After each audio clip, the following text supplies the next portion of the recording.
Welcome to another edition of Sports Junkies, live from Burlington Catholic Central High School. How are you? I'm Steve Sparky Fifer from the Fan 105.7 FM and AM 1250. He is Gery Woelfel of the Racine Journal-Times. Time to do a little Bucks talk, and we're getting a little bit closer, day by day, to the start of the regular season coming up on October 28th. Gery Woelfel, Rashad Vaughn is playing really well right now for this Milwaukee Bucks basketball team. Do you remember before the draft? Yes. You asked me who the Bucks should draft. I like Rashad Vaughn. I wasn't against it either. But who did you want? I don't even remember. Who was it? R.J. Hunter. R.J. Hunter. That was the guy, right. Correct. Yep. And I said I'd be fine with Vaughn or Hunter, depending on whoever they ended up taking. And it was believed that Vaughn was a kid guy, same agents, all that connections or whatever else. I mean, they drafted Vaughn. I said, okay, probably a sixth guy off the bench gives you some instant offense. And that's what they need, especially if O.J. Mayo, if he ends up leaving here in the next couple of years, they're going to need that guy. But, yeah, he's starting. And he's playing pretty good at the start. I think they have concerns about O.J. Mayo, and that was the primary reason Kidd overruled his scouting department and said, hey, we're taking Vaughn. I think he knows that Vaughn's going to be in the picture. I talked to Jared Bayless the other day, and Jared Bayless said to me, he said, Gery, this guy's going to be good either this year or next year. I don't know when, but he's going to be good. And sure enough, he's already, I mean, 2 preseason games, he's already proven that he belongs on the court. Still got 19, 20 points on an easy basis. Because you know some guys you watch, and they're volume shooters, right? So they take 30 shots, and oh boy, they got 25 a night, great.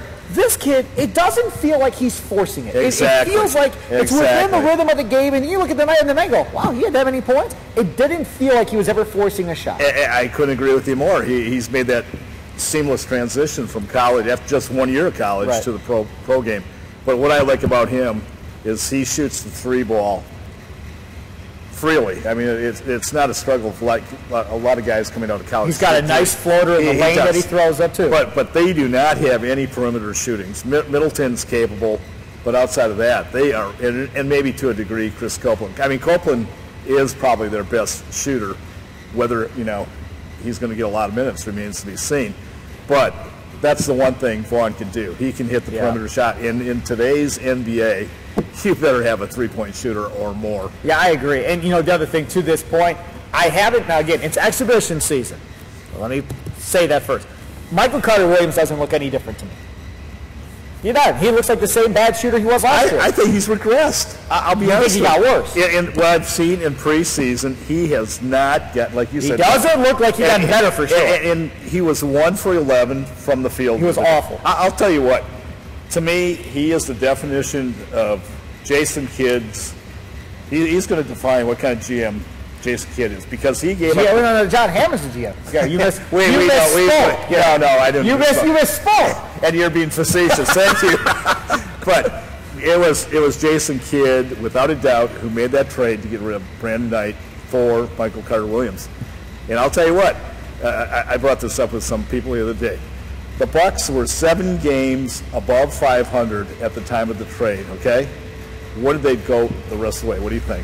Well, they had to be 700. They finished 500, didn't they? There you go. You are a math whiz. Right, but like I told you, that's a 14-game swing. Fine, I don't care. And don't. Okay. And I don't care. I told you when it happened, it was going to take time to get their chemistry down to playing together. Okay, but the chemistry. On the same page. And what happened? By the time they hit that bowl series, they were playing good. Yes, they were. They played good basketball in that bowl series. The Bucks. Yes. Nah, they played okay. The Bulls turned it out when they wanted to play. That's the bottom line. Regardless, but that team. They won the last game by what, 50-some points? Well, whatever. It wasn't even close. Yeah, you're right. But my point is, based on what I saw, I have seen so far in the preseason, and it's early, he was 1 for 11 the other night, and when he put up a shot, he didn't have any confidence. No. It was like he almost knew that it wasn't going to go in, and I don't know. To me, I mean, that's the beauty of bringing in Vasquez.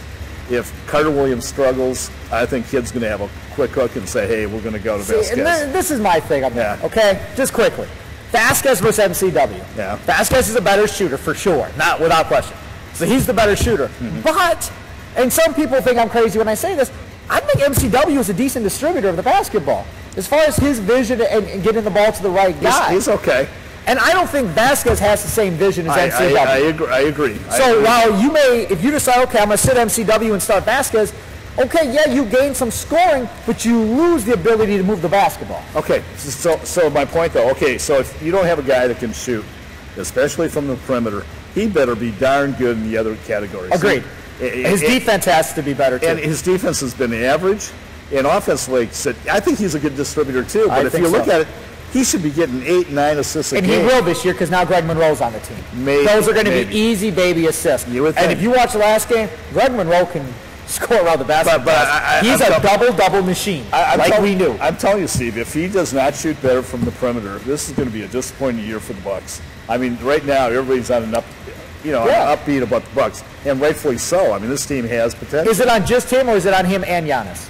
I think it's mainly on him. He's the point guard. He's got to get everybody involved. He's Gery Woelfel of the Racine Journal-Times. I'm Steve Sparky Fifer. We'll talk to you again next week as we get closer and closer to Bucks regular season basketball. I can't wait. And then don't forget, after games, tune over to AM 1250 and 105.7 FM, The Fan, for the only call-in post-game show going for the last, 9 years, I guess. I think we're going on year 10 this year for the post-game show, and he'll join me after each and every game via the phone as well. Talk to you next time here at RacineSportsZone.com.